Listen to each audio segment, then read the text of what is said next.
Programang ito ay rated SPG, striktong patnubay at gabay ng magulang ang kailangan.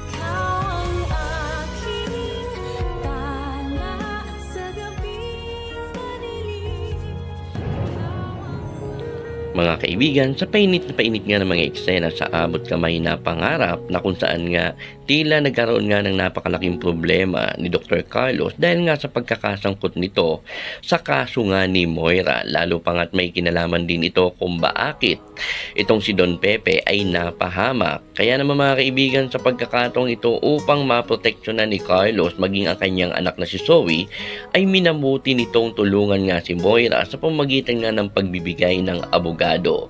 Subalit gayunpaman ay tila ginawan nga ng paraan ito ni Giselle upang hindi nga makapagpiyansa itong si Moira. Subalit mga kaibigan, magkatapos nga magkaroon ng pagdududa itong si Lynette hinggil nga kung bakit itong si Carlos ay dumadalo nga kay Moira na siyang naging dahilan kung bakit nagkaroon nga ng pagtatalong mag-asawa at nakita mismo ito ni Doktora Annalyn.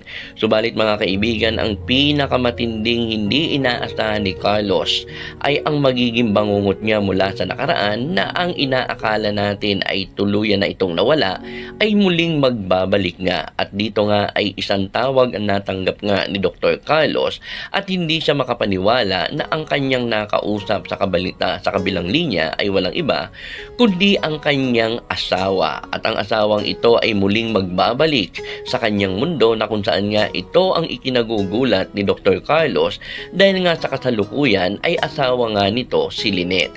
Kaya naman mga kaibigan, sa pagbabalik nga ng tunay na Benitez, ano kaya ang magiging kinahinatnan nga ni Lynette at maging ni Dr. Carlos, at ano kaya ang behind o backstory ng dalawang ito, at kung totoo nga ang bali-balita na itong si Dr. Carlos ay talagang nagagawang saktan nga o nakaranas nga ito ng pananakit ang kanyang asawa mula nga sa mga kamay nito.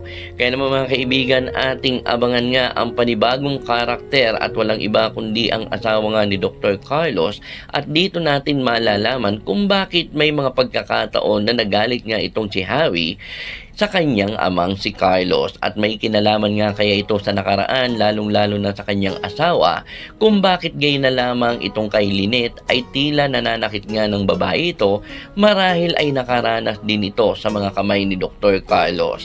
Kaya't ating abangan mga kaibigan kung magkakaroon nga ba ng harapan sa pagitan nga ni Lynette at ang asawa mismo ni Dr. Carlos, at ito nga kaya ay kanyang magiging kakampi o magiging kaaway. Kaya naman mga kaibigan, kung sakaling ang magbabalik nga ang asawa nga ni Carlos ay mawawalan nga ng bisa ang kasal nila ni Lynette at lumalabas lamang na wala pa rin itong asawa at hindi nga tunay na kasal kay Carlos dahil buhay pa rin ang kanyang asawa. Kaya naman mga kaibigan, ating abangan ng mga painit na eksena sa abot kamay na pangarap, lalo pangat muling nadagdagan ang napakalaking suliranin nga ni Carlos at walang iba kundi ang pagbabalik nga ng kanyang tunay na asawa. Kaya naman mga kaibigan, ano po ang inyong masasabi?